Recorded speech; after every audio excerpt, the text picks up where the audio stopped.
You listen to the Gary Owen Podcast. Hashtag Get Some. Hey, what's up, everybody? This is Gary Owen with the Get Some Podcast. As always, you can listen to this on iTunes.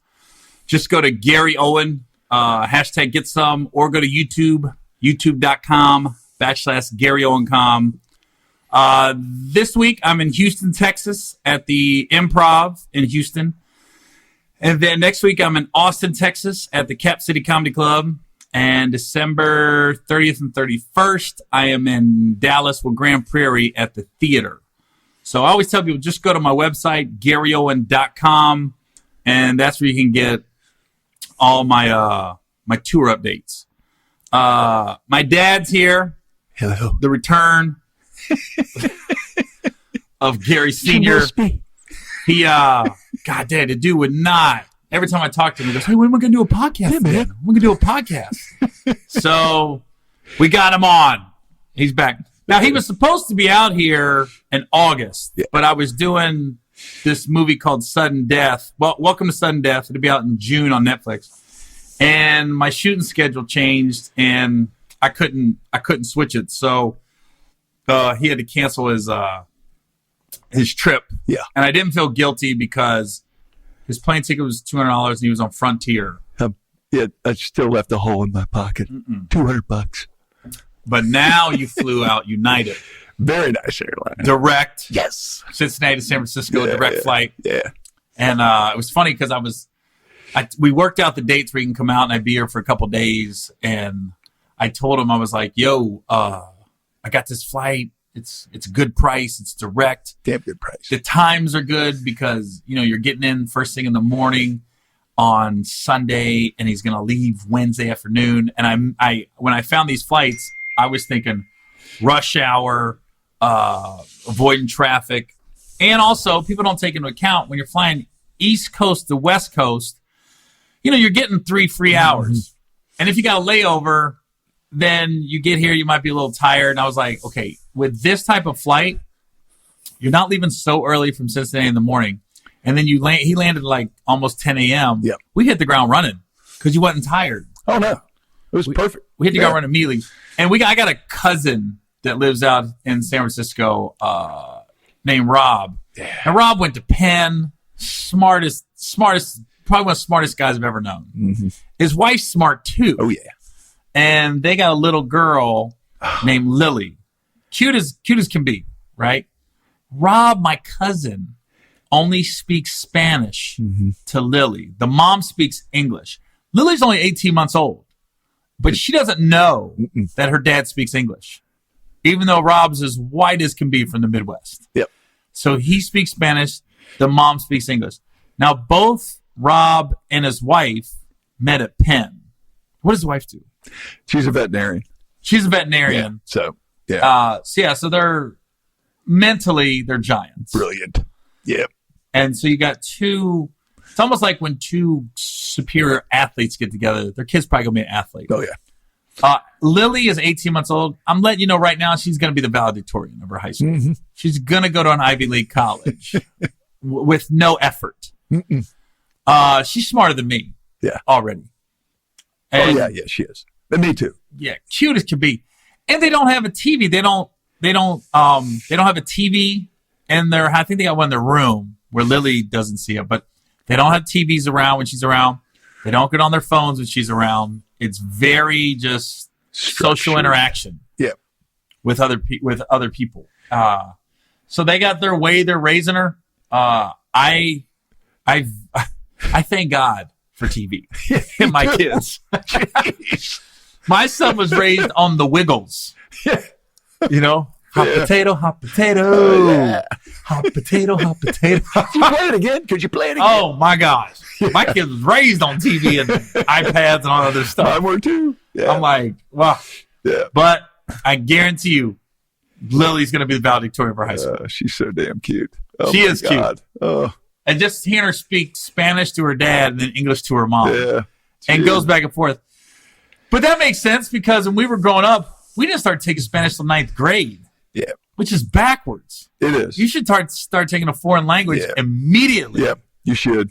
Because then sure. what is it called? Cerebral cortex? Yeah. It's wide open. Yeah, like a sponge. Yeah. And then it closes, So, right? At 13 or 14? They just call me Uncle Gary in English and Uncle Gary in Spanish. So Well, how do you say Uncle Gary in Spanish? I have no idea. Oh. She could have called you an asshole She could have. in Spanish. Hey, Uncle Gary, stupid fuck. Stupid asshole. She called you stupid fuck. I don't care. That's fine. Didn't even know it. No, it's funny when people fly out, automatically, first thing you do get in the car, people say, how was the flight? Like you were flying the plane. Yeah. You're just riding. Yeah, no kidding. So as long as you make it safe, the flight's good. And like when people be like, when you get on a plane, they're like, have a safe flight. You're like, you got to say that to the pilot, not me. Not me. I don't have nothing to do with this. I'm riding. Not at all. But it's funny. Like people still go into detail about their flight, no matter what. If it's in turbulence or the food was good or we saw this movie, everybody goes into detail. You have one of the worst horror stories It was the on worst a plane thing. ever. Oh my God! Yeah, we were in Kauai with friends of ours, and beautiful trip. And for some reason, I was hungry. Stopped by a Starbucks At the airport. at the airport. You're about to get on the plane. Took a bite of this egg salad sandwich, and it just tasted a little funny. By the way, Uh-huh. who the fuck buys an egg salad sandwich from Starbucks? Somebody from Cincinnati, man. I didn't know any better. So anyway, I got food poisoning. We got up about 30,000 feet, and I started hurling. And if you ever had food poisoning, it's the worst ever. The best thing that could have happened to me, that 8-hour flight, if that plane would have crashed in the ocean, I'd have been fine with that. But I just kept stepping over this lady. She wouldn't move. And I threw up for the whole flight. There was nothing left in me. It was Did you shit into? Oh, yeah, both ends. So that happened after I got to San Francisco. Then I thought it was in the clear, and then it came out the other end too. So it was a great God, trip man. back, man. What's your wife doing when this is all going on? Trying to help, but I think this spread a little thin there. I think she was getting tired of me because I was just crying like a little baby, pretty much bent over and just I don't know. Now, when you go to the bathroom, does she stand by the bathroom door? No. She stayed in her seat? Stayed in her seat. Yeah. Just because the whole plane could hear me hurling. Come on. Oh, man. really? Oh, God. I mean, I'm in there just heaving. James like, so, I couldn't imagine. couldn't blame her. I don't think there's not much a worse place to get food poisoning on a plane. There's no doubt. Well, then like a month later, my friend Mark, they travel all over the place. He's in a Starbucks, and he took a picture with a egg salad sandwich going, maybe not. Oh, man. I've had food poisoning twice, but once I was at home. The other time I was in a hotel room. Now, the first time I had food poisoning was I was at a California pizza kitchen, and I bought some sausage and peppers.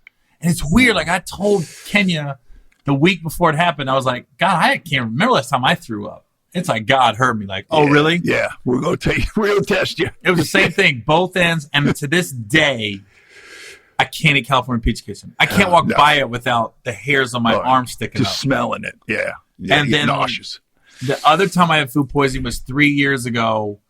My agent at the time wanted to take me out to dinner, and we went to a sushi restaurant, and I ate I'll never forget it. I ate too much food, and I was like, I'm full. He goes, no, keep eating, Gary. I got it. And I was like, all right. So he ordered these tuna cones. It was raw tuna wrapped in seaweed, and as soon as I took a bite, like you said, I knew something was wrong. I go, that didn't taste right. I don't feel right. Yeah. And then I got home. I got back to the hotel that night, and I'll never forget the Cavaliers were playing the Raptors in the playoffs. And I didn't see the game at all. And I had a meeting the first thing in the morning, the next morning with Russell Simmons. I canceled it. I was like, I can't make it because I couldn't risk waking up still being fucked up. Oh, yeah. Yeah. And like you said, there was nothing It's left after that 24 night. hours. Yeah, you feel a little movement, and, I'm fucked. Yeah, so it is. Food poisoning, that's the one good thing about it. It's one day. Yeah, it's over. It's one day and you're done. Thank God. Jesus. Oh, so, Yeah. it's like, I don't know how you still go in Starbucks. I go in there because you Don't put this on me. you got me hooked on them damn Danishes. Those cheese Danishes are in the microwave, and then I don't never know what to order there. You got me hooked on that caramel latte with coconut milk. No, I don't know. That's You order that I yourself. know how to order. You order that yourself. I know, but you started me on that. Okay. I never know what to order. I'm like, well, give me a caramel latte with coconut milk. I like know what I'm ordering. I've never even seen an egg salad sandwich at Starbucks. Maybe I've went over it. You don't ever want to see one. Let me tell you, it's not good. Don't do it. Why would God? This is a fresh egg salad sandwich smells disgusting. That's pretty bad. This was really, really rank. I mean, and Mark goes, "Why did you eat it, man? If you knew the first bite, I was really hungry, man. I don't know. I finished it. Out of all the sandwiches, why did you choose egg salad? I don't know, man. Just jeez. Nothing about that. I was in Hawaii funk. I don't know. Nothing about egg. I've never liked egg salad. You've liked egg salad in the past? I don't even really like it. Well, now I can't stand even to smell it. But even then, I'm thinking, why am I eating this? I'm hungry. No, I just eat it. Jeez. That's one of them things. Like, who invented that? I don't know. You got eggs, you mush them up, the yolks, and then let's put it on some bread. I never got that. I know. Like, it doesn't even sound good, does it? At all. Whoever invented grilled cheese, thank you. Yeah. Grilled cheese are good. They are good. It's hard to screw that up, too. Came up with an egg salad sandwich is beyond me. No. It just sounds disgusting. So this your first time visiting the house? It's beautiful. Well, it still looks like Iraq in the backyard. Well, it does. But we haven't got the backyard. It's close. It's 90% there. Finished product's not there yet. Yeah. It's 90% there. Yeah. So think about when people come to visit, you go over in your head like, okay, I want this to happen. So I asked you, what do you want to do? And here's the problem with my dad. He embellishes and he'll say someone else wants to do something and they don't. For instance, he came to Grand Rapids last week to come see me perform. Yeah. So here's what I did. I called my dad and I said, hey, Dad, I'm in Grand Rapids. Why don't you come to the show? I'll get you a hotel room. Because here's the name of my dad. A couple years ago, he asked if he can come to Jacksonville to a show, Florida. I said, yeah, man, come on. He goes, so I can stay with you, right? I can stay in your hotel room. I go, no. Hell no, you can't stay in my room. King size bed. He was like, what? I go, no, Dad. Get your own room. He didn't come to Jacksonville. That was the game breaker. Yeah. The deal breaker was the hotel room. Yeah. I was like, what? Oh, man, I should have came down. I should have, but I didn't think you'd mind, man. I don't take up much room. No. Oh man, but what do you always complain about when you go on your trips with your buddies? It's where you stay. It's not where you go. It's where you stay. No, but what do you complain about? I snore like crazy. Your buddies snore. Yeah, they do. I don't snore. So I'm just saying. But my buddies, I can't do that. I'll get my own room because you don't get any sleep.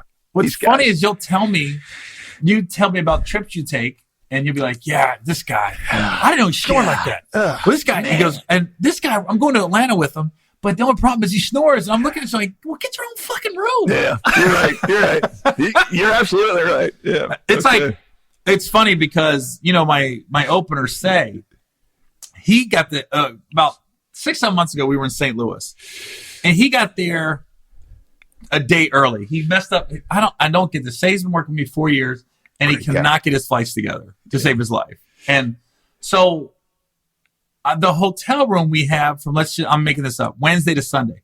Shay got in Tuesday. So I should say, you're going to have to just get a room, and when I get there, I'll check us into the hotel I got us. And he goes, all right. So I call him. I call him Wednesday morning before I get on my flight. I said, Say, what's up, man? Hey, I'm about to get on the flight. Make sure you're cool. He goes, yeah, I'm fine. And I go, what's wrong? He goes, nothing. It's just this hotel, man. It's really shitty. And he was complaining about the hotel. Okay. I said, where are you staying at?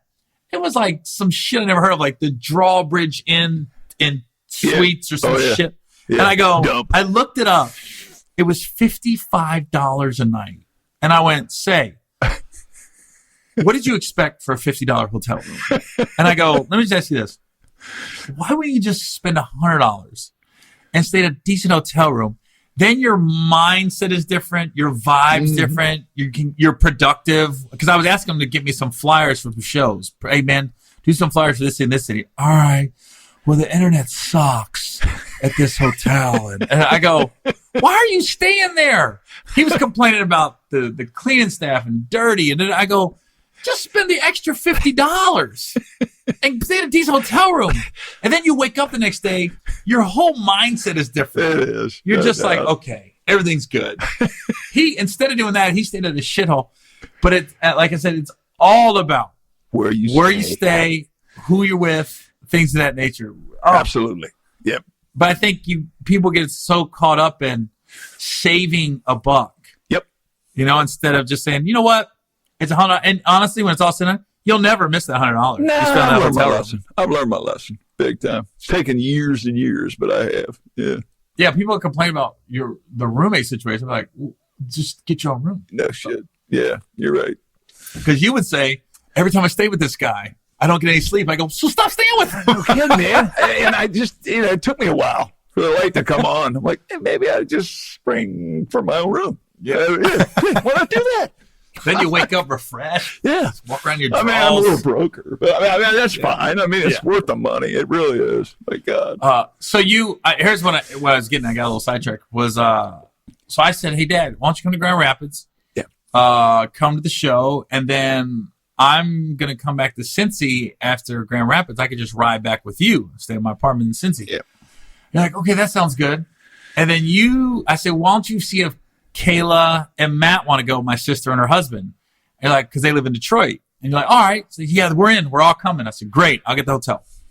And then Kayla says, yeah, Dad said you wanted to go to the MGM in Detroit tomorrow. And I go, I never said that. Never came out of my mouth. It's just a little embellishment. She looked at me and went, I knew it. She goes, I told Matt. Gary doesn't say that. And then we looked at Dad, and my dad literally went like this. You didn't say that? I go, you know, damn good, I didn't say that shit. That, I thought. I mean, you know, damn good, I didn't say that. I was like, oh, shit. But it's funny that they all came like, we knew it. We knew as soon as you said that. Yeah, it didn't sound right. I So know. She knows me. But where I put my foot in my mouth, not necessarily my foot in my mouth was, so you're out here and, somebody comes out to visit you for 3 days. Sometimes you get caught up in the main thing is to spend time together, but you get caught up in, I want to do stuff. I want to do a lot of stuff while you're here. So I said, hey, I just looked on the schedule. The 49ers are playing the Seahawks on Monday night. And you were like, yeah, that sounds good. That's all right. I'll make some phone calls. But then when I thought about it, I said, wait a minute. He lands Sunday. So Sunday is the day we go see Rob and his wife and the baby, my cousin and his wife and baby, and then run around San Francisco a little bit. And then we get back to my house and you catch up with the grandkids and blah, blah, blah. Awesome. Yeah. And then Monday's the game. And then we also have Tuesday, but then Wednesday you're leaving. So I was like, well, Monday's a holiday, Veterans Day. You had said you want to go to Napa. So in my brain, I was like, Monday makes more sense to go to Napa because we're not going to hit rush hour. Nobody's going to work that day and everything else. So I told you, let's just, skip the game and go to Napa. You're like, fine. My son, who's never asked to go to an NFL football game in his life, wakes up Monday morning and is like, hey, Dad, can we go to a game tonight? Game. I go, what? Can we go to the 49er Seahawks game? I go, shit. So I'm calling everybody I know that works at the 49ers front office, the couple agents. I'm calling everybody. Anybody got tickets? I don't mind buying them. I'll take it. And no, everybody was tapped out because the game was so popular. And I waited so long. Everybody said the same thing. Gary, midweek. Calls midweek. I go, I know. It's not a big deal. Sorry. So now I'm like, what do you want to do? So my dad was like, Napa. And I was like, Napa's cool, but California, if you're not from here, you think water and the beaches. Right. Thank God I called my buddy Rick Butcher. Great guy. He's an ESPN analyst, writer, and he lives in this area called Half Moon Bay, California. Yeah. If you want to know what Half Moon Bay is, Google No Crime. Beautiful. Oh, my God. It's a utopia. It's perfect. Jeez. But his neighborhood sits on a cliff, and at the bottom of the cliff is the ocean. On a beach, it's not busy at all. So we go over Rick's to watch the game, and Rick's funny because his wife, Rick's like, I can't get anything out of her. Can't get no food. Can't get her to cook like that. As soon as I say Gary's coming over, she's whooping up everything. Oh, yeah. Apple crisp, chili, wings, good guacamole, salad, everything. And Rick's like, dude, you can come over whenever you want. Yeah. And so he's got this dog, Beans, that they saved from a shelter. And he takes his dog down the beach, and we go down there.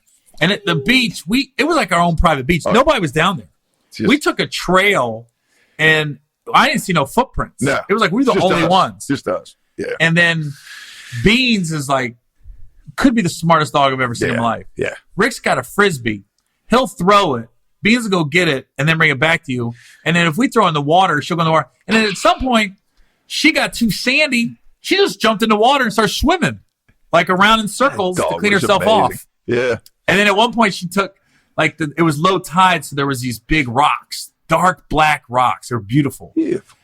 She hopped up on the rock like she knew it was low tide and just takes a shit right there. And I go, Rick, your dog's taking a shit. He goes, yeah, it's fish food. It's in the ocean. I go, I'll be eating chicken tonight. Yeah. And then Rick goes, yeah, salt water's a diuretic to the dogs. I go, a little bit of knowledge I didn't know. Yeah. Then so we walked about an hour and then an hour back. And the cool thing was we even hit these pockets where it was too deep to cross, to jump. So we had to walk through knee-high water all the way up there. And my dad, classic Midwest, he wore jeans. That doesn't jive. Yeah, he wore jeans to the beach. It's like they just wear a hoodie and shorts. So we get back, and then we start tossing the Frisbee. Now there's like 3 or 4 of these teenage girls on the beach. Oh, yeah. And they saw the Frisbee and the dog, and then Beans would bring the Frisbee to them, and they'd throw it, and he'd bring it back. And I looked at Rick. He's got a teenage son. I said, where's your son at? Yeah. I said, right here. That shit is a pussy magnet. No doubt about it. Oh, my God. Oh, my God. If I had to do my life over again, I'd be like, send me to the beach with a dog. Yep. So any dad out there that has a son and you want your son to meet girls, with a Frisbee. Don't get a personal trainer. Get a dog and a dog trainer. Yep. And teach that dog how to just run back and forth and obey. Them girls were it was 5 girls by the time we left. All surrounded the dog, and they were like mad when the dog left. Oh, they were. Yeah. And then we get up to Rick's house, and that dog couldn't move. Mm-mm. No, it was done. I mean, it couldn't barely walk. I mean, it was so tired. Oh yeah, yeah. It was like, what a great dog. I was like, God damn, that dog wore out like that. And now I have a dog, Daisy, who's all over social media, and I never understood the whole attachment to dogs. Like if your dog dies, people cry. Oh. I never got it. And now we've had my dog for 7 years, and you think about it, you're like, I can't imagine my household without the dog. You're in love, man. You are in love. Now you had a dog growing up named Brandy. Brandy. It's a great dog. And you're allergic to dog hair. I know that. So every time you'd come over, I hated that hoe. Benadryl. I just love this dog. And what kind of dog was she? Half Springer Spaniel, half Collie, just a mutt. But I didn't even need a leash. I mean, I got her spayed, and she would just stay. I would actually run. When I'd walk with her, I'd go hide. And she'd like, where the hell is he? What? and come find me. She was just a great dog. How long did you have her? 15 years. Dang, 15 times 7. So 70. She had a nice life. 105. Yeah. And I had to put her down. And that was the hardest day. Well, she was in pain, and they start shitting in the house, and they get embarrassed. It's time. She's suffering. This doesn't have any quality of life. So I took her to the vet. And they know. As soon as they get in the car, they know what's going on. Put her head in my lap, watched her. They injected her and watched her take her last breath, and I cried myself to sleep for a couple of weeks, and you gotta stop hitting the table. Oh, sorry. Excuse me. I'm new at this. But anyway, the listener's gonna be like this. I want to shoot myself right now. Yeah, no kidding. But I mean, it was just once the love of a dog. There's nothing like it. They just pure unadulterated love. They just love you, and you're going through that now with Daisy. So. Daisy's great. She's awesome. And it's crazy when you have dog, then you start watching dog videos on the internet. Oh yeah. And so there's one I saw where a guy, he was faking like he was drowning. And so he jumps in this pool and he's like, oh, I can't eat. The freaking dog. The one thing I've learned about dogs, being a dog owner now, they'll give up their own life to save yours. Sure they will. Like there's no self-preservation with them. Mm-hmm. And it was like a Rottweiler, I think. Yeah. It came through the fence. and it did like a circle and tried to figure out, and it did like a Superman dive in the pool and grabbed his wrist. Oh, yeah. And dragged that guy to safety. Yeah. And there was another one. Oh, no, this was a cat. Did you see the one with the cat? No. Okay, the cat, somebody posted it, and they said, see, I knew cats were smart. Because I always look at cats like they're judging you. Yeah. Because cats just kind of sit and stare. Yeah. This baby was on the second floor of his house, and it was getting ready to crawl down the stairs, and this cat jumped off the dresser and got in front of it and was like spazzing out in front of the baby and wouldn't let it go down the stairs. That baby would have crawled down the steps. I had to pull that up. Yeah. Jeez. No, the one video I saw, there was a little girl, and it was up near a lake, and she was trying to reach for something in the lake, and the dog came down and got her and pulled her back. Like the dog was scared she was going to fall in, I guess. And grabbed her? Grabbed her by the blouse and pulled her back. Now, what you know more about dogs than I do. What's your take on pit bulls? Because there was a time where people were like, they should be illegal. People shouldn't be able to I don't know. I mean, I would not want to piss a pit bull off. I mean, they can do some serious damage, but I don't have any problem with pit bulls. I don't know. It seems like the owners of pit bulls love that dog as much as I love Brandy. So, and they are just as loyal. So they got a stronger bite. That's all. Yeah. My God. I didn't say anything. It's all about upbringing. I think so too. Yeah. It's also the same thing with the human race. Right. There's going to be a crazy one every now and then. There is. Can't control crazy. No, you can't. Every now and then there'll be a crazy dog, and they'll try to blame the whole. It's almost similar. If you think how they talk about dogs. Yeah. It's similar to like race relations with people. Yeah. So somebody will do something, and they'll blast the race on the TV, and it's like people judge the whole race by it. It's just same with dogs. Yeah, no doubt. Like a pit bull bites somebody, they're like, pit bulls are crazy. They're crazy. That dog's a killer. No, it's the owner. If you train a dog right, and it'd be a pit bull would be fine. I think. I don't know if I get one, but I like mutts. It seems like they last longer, they live longer, less problems. So I don't know. We had a dog, and I've told numerous crazy stepdad stories in the past, but we had a dog, and we had it for I'm not lying, 2 weeks. And my stepdad Rob was like, "That dog's stupid. He don't know what he's doing." So this was funny. It's kind of funny, kind of not. So I'm holding the dog, and it was I don't know what kind of dog it was. Clearly I wasn't allergic, so it wasn't shedding. And Rod said, we're just going to take it out to one of these country roads, and a farmer will get it, right? What? So basically, we take this dog, and we drop it off in the middle of nowhere, outside of Oxford, Ohio. And all of a sudden, we take off, and the dog starts chasing the truck, right? And I'm in the back cab of the truck, and I'm going, jeez. He knows us. I'm crying. I'm like 10 years old. He knows us. The dog's following us. He knows us. Rod made a right. That fucking dog kept going straight. Well, maybe it was a little touch. That stupid ass dog.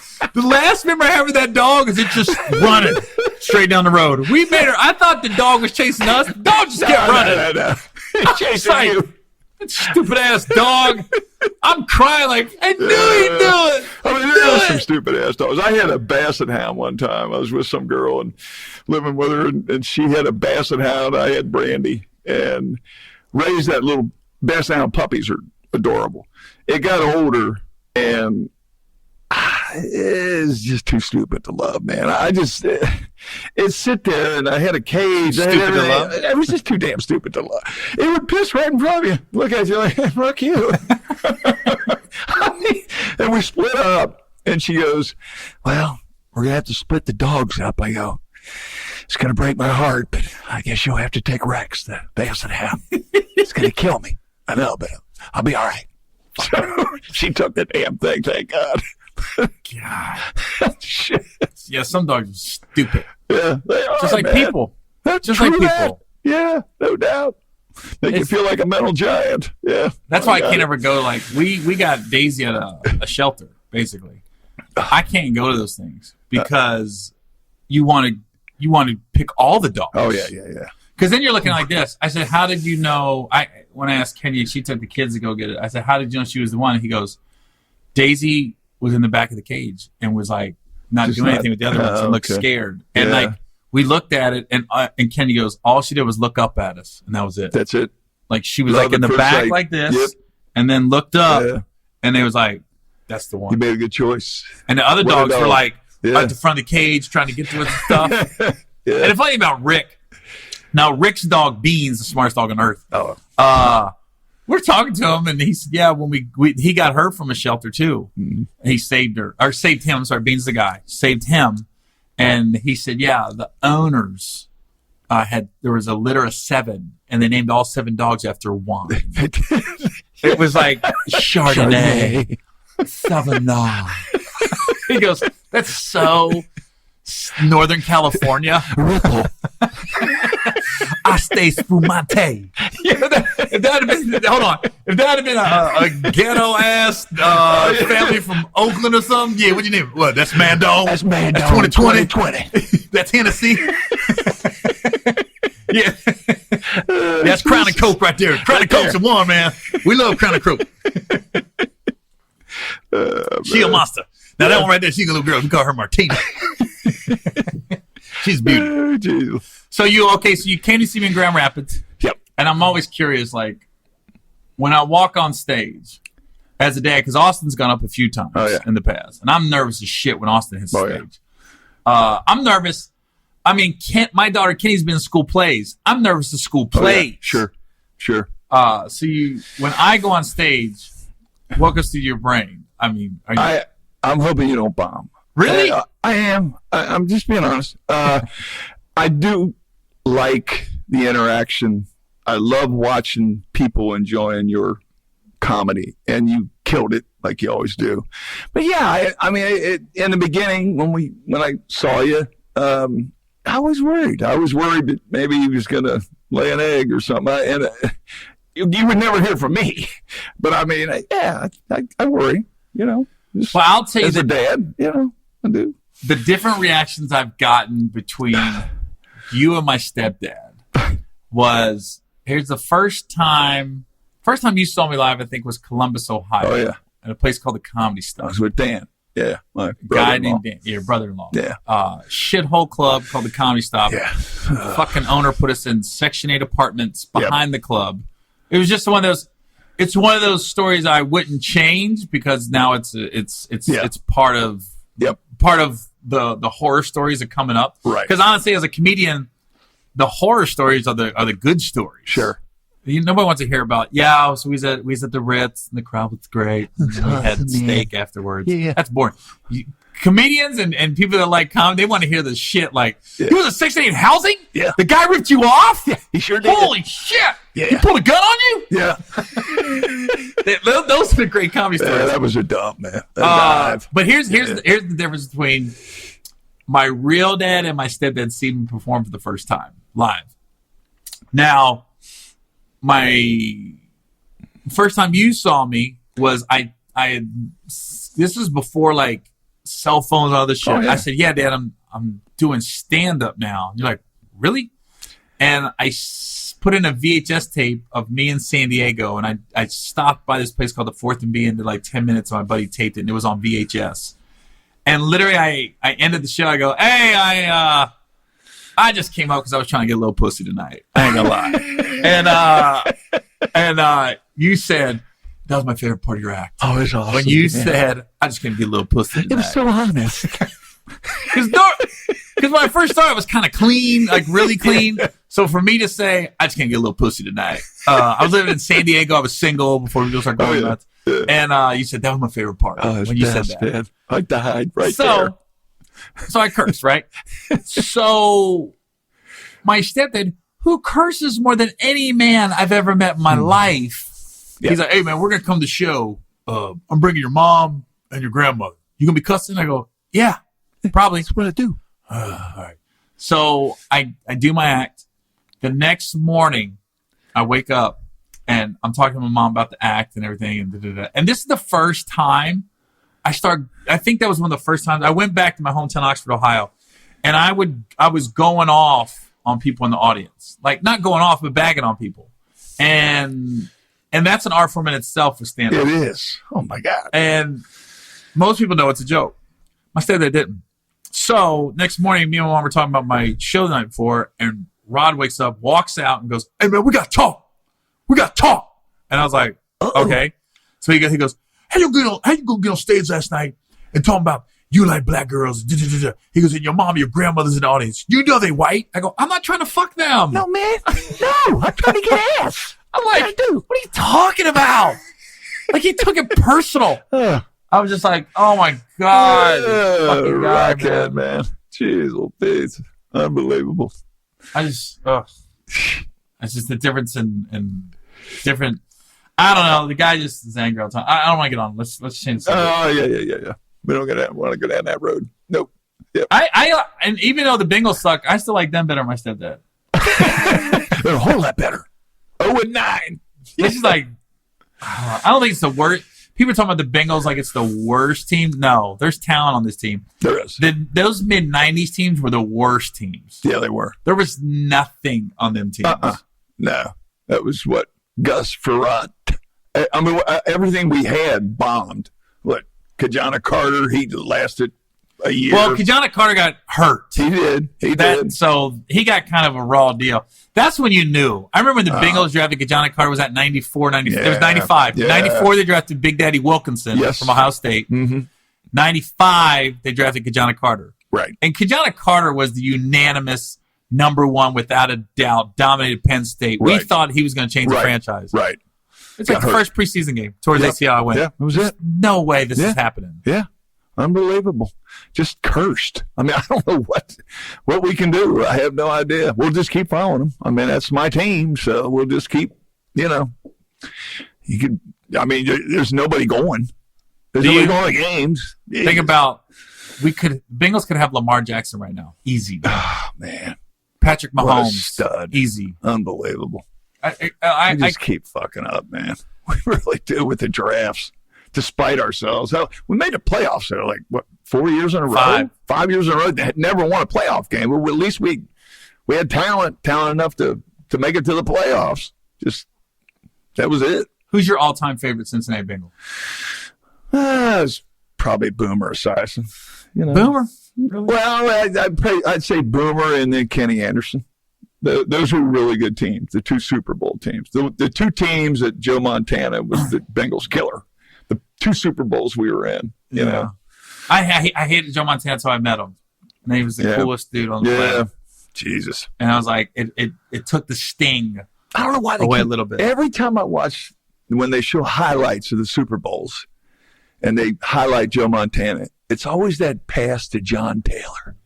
Against the Bengals? Against the Bengals. That was They won the game. It wasn't just I don't that. even see that shit. It wasn't just the pass. It was just, it added to his legend because the drive starts and they got Sam Weiss and Chris Cosworth, Mike. Oh, yeah. And they said, too much time. Too much time. And I remember watching it going, they got too much time. Yep. And sure enough, what people don't realize about Super Bowl 23, up to that drive, our defense damn near shut them down. Yeah, they did. And we lost our best defensive player the first play of the game, Tim Crumry. Yeah, we did. When he broke his leg. Yeah, that was people, nasty. I mean, if you look at that game in totality, because people just want to show that last drive. Right. The Bengals offense didn't do much. It was a defensive game. It was. Because their only touchdown was the punt return by Stanford Jennings. Right. Awesome. And they kicked 3 field goals. They had 16 points. Why didn't we lost? Who was it? Stanley Wilson? The night before? Cocaine, yeah. With the cocaine shit. The cocaine the night before. That changed the whole scheme. Because people don't realize Stanley Wilson was balling in the playoffs. Oh, yeah. Jesus. Balling in the playoffs. He was a huge part of that game plan. Yeah. And when he checked out, I was like, because it was Ickey Woods, James Brooks, and Stanley Wilson was ending the season strong and was killing in the playoffs. Yeah. If we wouldn't have lost him, we win the game. I think.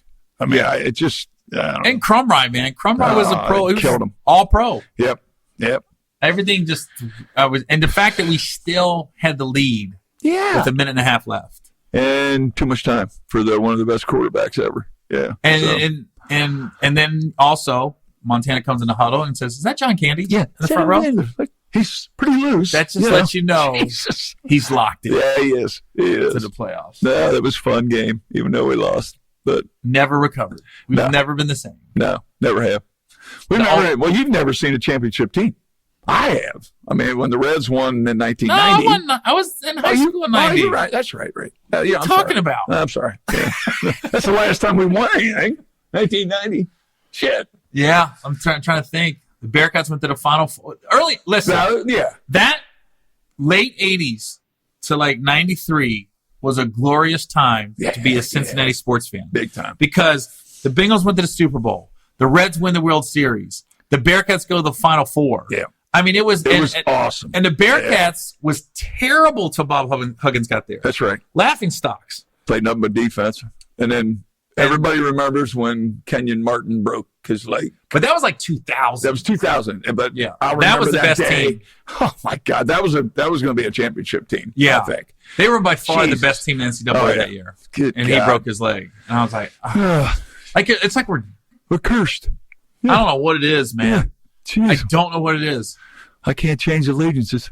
I'll still root for him, man. Well, the good thing is we got the worst soccer team in MLS now. Well, that's FC cool. Cincinnati. What a shock. Jeez. And then Ohio State kind of brings the state together, but they do. Right now, if they're, it's the worst in Cincinnati. To be a sports fan, it's the worst time ever, I think. We got so much talent on that football team. We do. Just suck like we do. Well, thank God for high school football. Huh? Jesus. Yeah. Jesus. Great. Yeah. Wow. If you're from a city and you're talking about your high school football teams, that's the shit. Yeah. We beat your ass back in 19. That lets you know how Cincinnati sports fans are. Yeah. Shit. If you had to pick a quarterback right now, because the Bengals going to get the number one pick, who you take? Tua? Yeah. I think so too, man. Just the excitement factor. Sure. Look, we've had enough white quarterbacks. We need a Hawaiian. We need Hawaiian. He should be the face of the franchise. And give him an egg salad sandwich. Yeah. As soon as he gets Cincinnati. Here you go. Don't eat it, man. Listen, my thing is this. Okay, you got Burrow, and then you got Hebert from Oregon. Yeah. Like, they're the prototypical drop back type deals. Right. But if you want to get the fan base excited and just do something that we haven't done before, get Tua, man. Yeah. I mean, some of his he's a stud. some of his what do you say? Some of his play calling, or decision making is questionable. Right. But just the excitement factor alone. Yeah, I agree. I say grab him. And if it don't work out, what else? What I mean, we're used to it. Exactly. No problem. But I did see a stat. It was interesting where, like, no top 5 quarterbacks have really panned out in the last 10 years.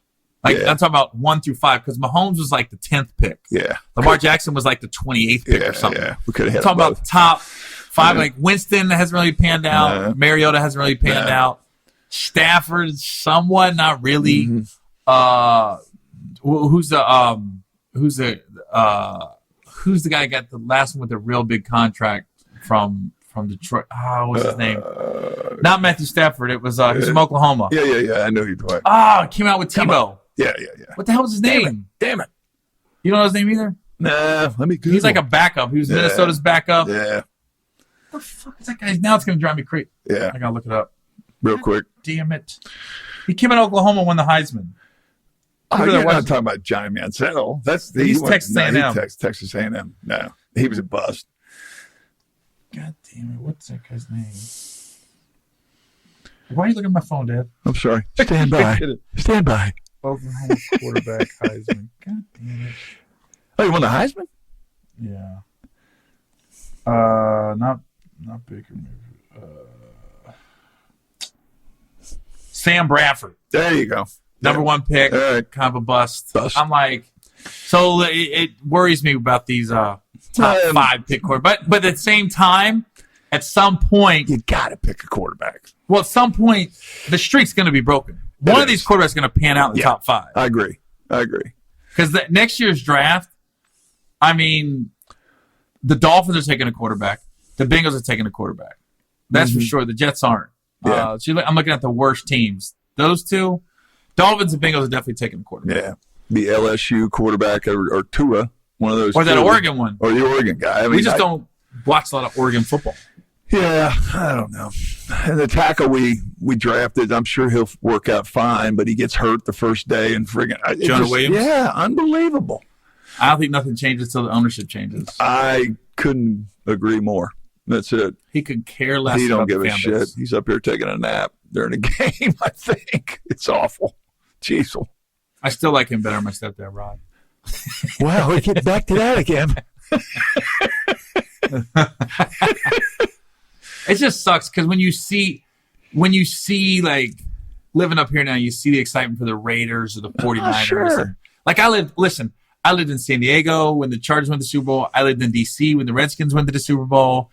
I lived in San Antonio when the Cowboys went to the Super Bowl. Like there's nothing like, and I'm in a different city every week. Yeah. There's nothing like going into a city and they're excited about their football team. Yeah, the and you're whole like, city God. comes up. The morale's better. Everything. I mean, it's just, I don't know. Hopefully we'll get there someday.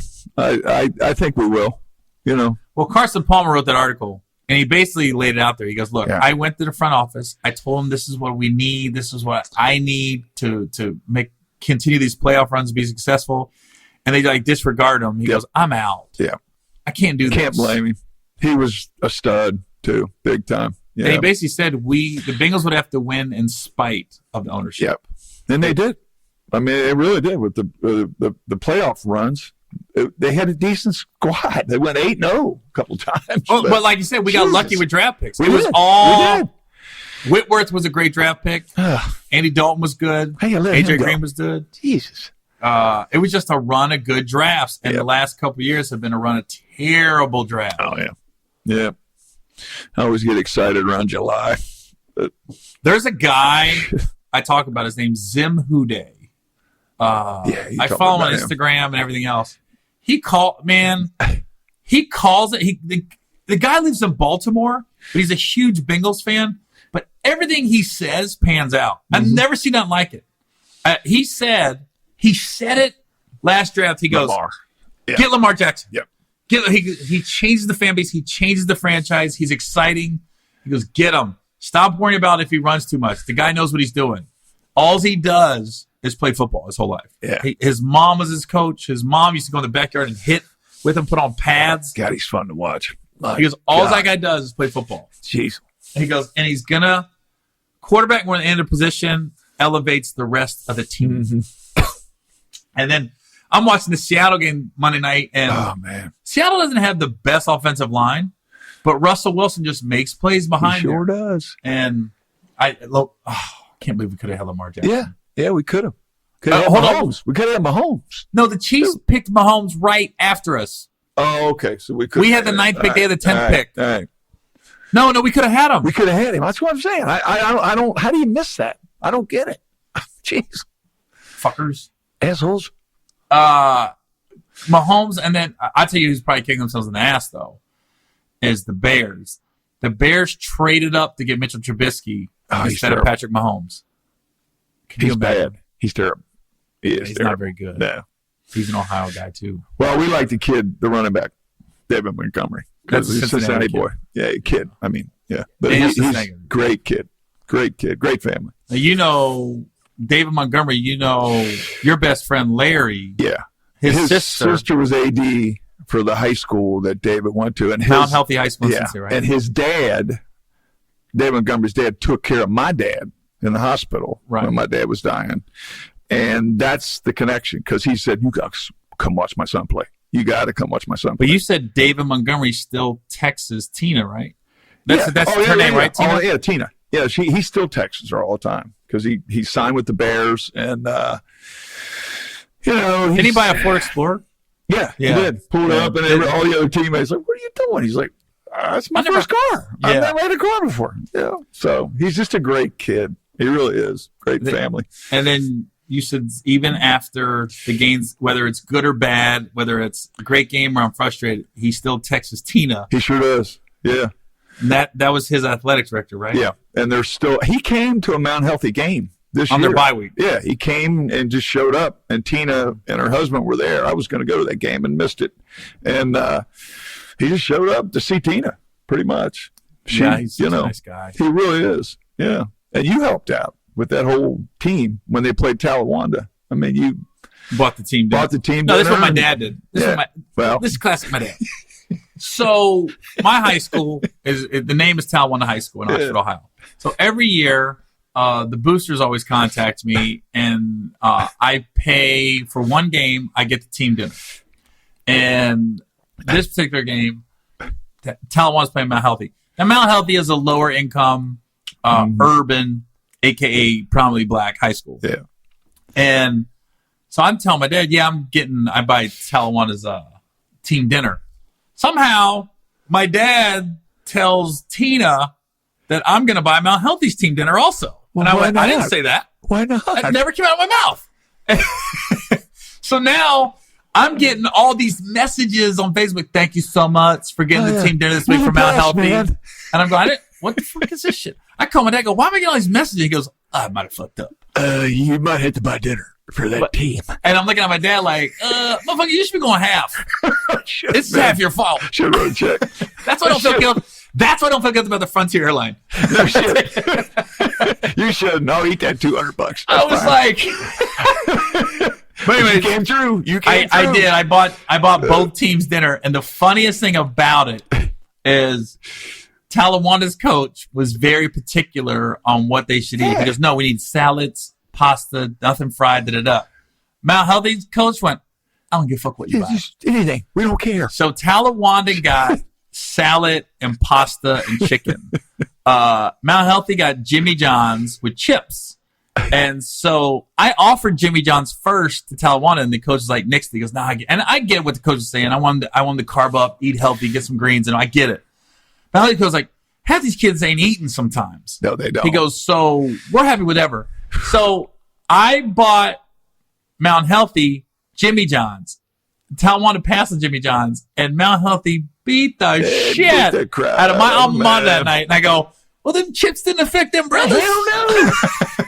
Step their game up. That ham and cheese had no effect on them brothers. I go, teenagers can eat whatever they want. My son ate 8 pieces of pizza for breakfast yesterday. Yeah, I watched him. Oh, my God, man. The kid could put it away. Jeez. All right. Well, all right. My dad finally made it to California. Got him on the podcast. He's always been talking about. Yeah. All right, this is Gary Owen with the Get Some Podcast. See you guys next week. See you, man. If you want to listen to my podcast, just go to iTunes, search Gary Owen, #Get Some.